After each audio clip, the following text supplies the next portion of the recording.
दोस्तों, क्या आप जानते हैं सुरसा कौन थी? सुरसा नाग माता थी। वह देवताओं के आग्रह पे समुद्र में हनुमान जी की बुद्धि और बल का पता लगाने के लिए ही आई थी। जब हनुमान जी समुद्र को लांघ के लंका की ओर जा रहे थे, तब सुरसा समुद्र में आती हैं और एक राक्षसी का रूप धारण करती हैं और हनुमान जी के बल और बुद्धि का पता लगाती हैं। जैसे ही हनुमान जी पहुंचते हैं समुद्र में, तो सुरसा प्रकट होती हैं और कहती हैं कि मैं तुम्हें खाना चाहती हूँ, मैं कई दिनों से भूखी हूँ। तो हनुमान जी कहते हैं, माता मुझे खा लेना, लेकिन पहले मैं प्रभु श्री राम के कार्य को करके लौटूं। तो उन्होंने कहा, नहीं, पहले मैं खाऊंगी फिर तुम जा सकते हो। हनुमान जी ने कहा, ठीक है माता, आप मुख खोलिए। सुरसा ने जैसे अपना मुख खोला तो हनुमान जी और बड़े हो गए। फिर सुरसा ने अपने मुख को और बड़ा किया तो हनुमान जी और बड़े हो गए। फिर सुरसा ने अपने मुख को 100 योजन के बराबर किया तो हनुमान जी फटाक से सूक्ष्म रूप धारण करके उनके मुख में जाकर बाहर आ गए। तो सुरसा ने देखा हनुमान जी मुख से बाहर आ गए, तो उन्होंने कहा, अब तो मैं तुम्हें नहीं खा सकती। हनुमान जी कहा, ठीक कही माता, क्योंकि आपके मुख से बाहर आने की वजह से मैं आपका पुत्र हुआ। एक पुत्र को माता कभी नहीं खा सकती।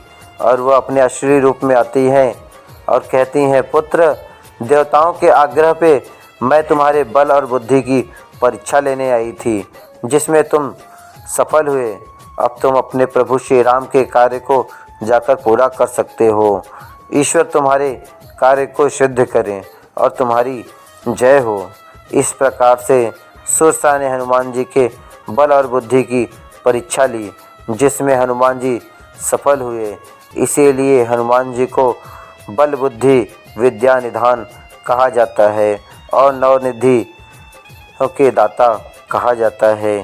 सभी देवों में हनुमान जी को सर्वप्रिय और सबसे शक्तिशाली माना जाता है, क्योंकि वह सभी देवताओं से ज़्यादा शक्तिशाली और पावरफुल थे, क्योंकि उनके पास सभी देवताओं से प्राप्त हुई शक्ति थी, जिन पर किसी भी देवता का कोई भी शक्ति उन पर लागू नहीं था।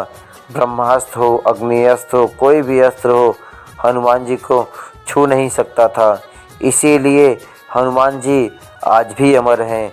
कलयुग के हनुमान जी आज भी, अगर आप हनुमान जी की सच्चे मन से भक्ति करते हैं, उनकी आराधना करते हैं, तो हनुमान जी आपके रुके हुए कार्य को सिद्ध करते हैं और आपकी सभी मनोकामनाएं पूर्ण करते हैं।